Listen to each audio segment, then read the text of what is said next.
Hello friends, ഇന്ന് നമ്മൾ തയ്യാറാക്കാൻ പോകുന്നത് ഒരു ഹെൽത്തി ദോശയാണ്. നമ്മൾ വെയിറ്റ് ലൂസ് ഒക്കെ ചെയ്യുന്ന സമയത്ത് നമുക്ക് സാധാരണ ദോശയൊക്കെ കഴിക്കുന്നതിന് പകരമായിട്ട് നമുക്ക് കഴിക്കാൻ പറ്റുന്ന നല്ലൊരു ദോശയുടെ റെസിപ്പിയാണിന്ന്. അപ്പോൾ നമുക്കിത് എങ്ങനെ ഉണ്ടാക്കുന്നത് നോക്കാം. നമ്മുടെ ഹെൽത്തി ദോശ ഉണ്ടാക്കാൻ വേണ്ടിയിട്ട് ഇവിടെ 1 ഗ്ലാസ് പച്ചരിയാണ് എടുത്തിരിക്കുന്നത്.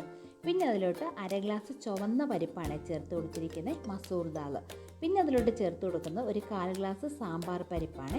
പിന്നെ 1/4 ഗ്ലാസ് ഉഴുന്നും 1/2 സ്പൂൺ ഉലുവയാണ് എടുത്തിരിക്കുന്നത്. ഇനി നമുക്കിതൊന്ന് വൃത്തിയായിട്ട് കഴുകിയെടുക്കാമേ.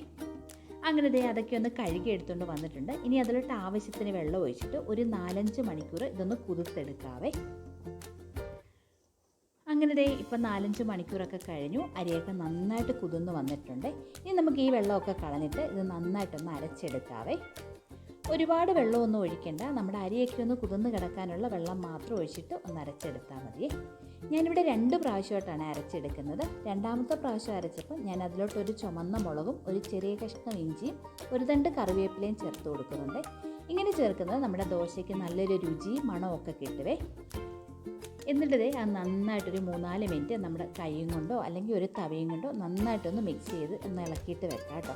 അപ്പോൾ നല്ല ബബിൾസൊക്കെ വരും. അങ്ങനെ നമുക്കൊരു 8 മണിക്കൂർ ഇതൊന്ന് അടച്ച് മാറ്റി വെക്കാമേ. രാത്രി അരച്ച് വെച്ചാൽ നമുക്കിത് രാവിലെ എടുത്ത് ബ്രേക്ക്ഫാസ്റ്റായിട്ട് കഴിക്കാനൊക്കെ നല്ലതായിരിക്കും കേട്ടോ. അങ്ങനെ ചെയ്യുന്നതായിരിക്കും. അല്ലെങ്കിൽ രാവിലെ അരച്ച് വെച്ചിട്ട് വൈകുന്നേരം ഉണ്ടാക്കാനൊക്കെ നല്ലതാണ്. അങ്ങനെ ഇപ്പോൾ 8 മണിക്കൂറൊക്കെ കഴിഞ്ഞു. അപ്പോൾ നമ്മുടെ മാവൊക്കെ നല്ല പുളിച്ച് പൊങ്ങിയിട്ടുണ്ടായിരുന്നു.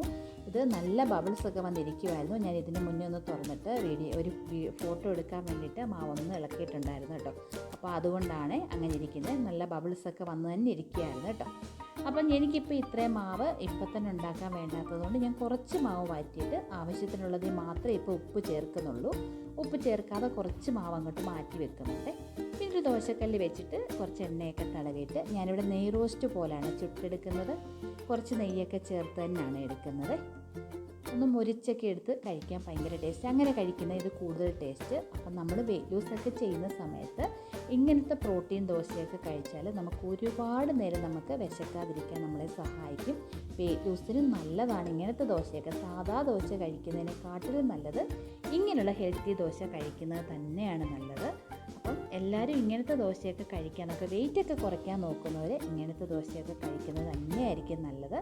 നമ്മുടെ വെയിറ്റും കുറയും, വണ്ണവും വയറൊക്കെ കുറയാൻ നല്ലതാണ്. ഇതിലൂടെ കടലക്കറിയോ ചമ്മന്തിയോ സാമ്പാറോ എന്ത് വേണമെങ്കിലും കൂട്ടി കഴിക്കാൻ പറ്റും. ഞാനിപ്പോൾ ഇവിടെ ചമ്മന്തിയാണ് ഉണ്ടാക്കിയിരിക്കുന്നത്. അപ്പോൾ നിങ്ങൾക്ക് ഇഷ്ടമുള്ള എന്ത് വേണമെങ്കിലും കൂട്ടി കഴിക്കാം കേട്ടോ. ഇങ്ങനെയൊക്കെയുള്ള ദോശകളൊക്കെ കഴിച്ചാൽ മാത്രമേ നമ്മുടെ വണ്ണമൊക്കെ കുറയത്തുള്ളൂ.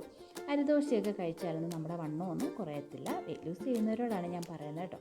അപ്പം എല്ലാവരും ഇങ്ങനെയൊക്കെയുള്ള ദോശയൊക്കെ ഉണ്ടാക്കി കഴിക്കുക. വെയിറ്റ് ലൂസ് ചെയ്യുന്നവരൊക്കെ വളരെ എളുപ്പമാണ് ഉണ്ടാക്കാനും, വലിയ താമസമൊന്നുമില്ല. ഇങ്ങനെ കുറച്ച് മാവൊക്കെ ഇങ്ങനെ അരച്ച് വെച്ച് കഴിഞ്ഞാൽ നമുക്ക് ഇടയ്ക്ക് ഇങ്ങനെ എടുത്ത് ഉണ്ടാക്കാനും പറ്റും.